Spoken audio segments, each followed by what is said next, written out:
বিশেষভাৱে 15টা সংকল্প আমি আজিৰ সংকল্প পত্ৰৰ জৰিয়তে অসমৰ ৰাইজলৈ আমি আবেদনৰ জৰিয়তে আমি আপোনালোকৰ মাধ্যমত প্ৰেৰণ কৰিছোঁ।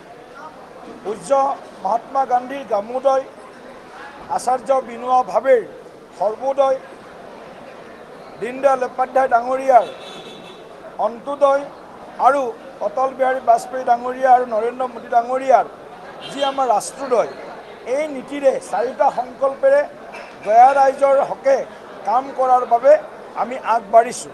ইতিমধ্যে গয়া ৰাইজৰ যি সঁহাৰি দেখিছোঁ ভাৰতীয় জনতা পাৰ্টিৰ প্ৰতি, আমাৰ NDAৰ প্ৰতি, এয়া অভূতপূৰ্ব।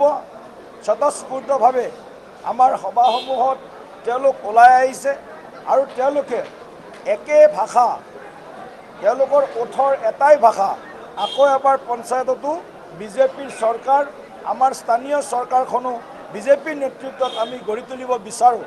এই আশা, এই সংকল্প আমি গয়া ৰাইজৰ মুখমণ্ডলত আমি দেখিবলৈ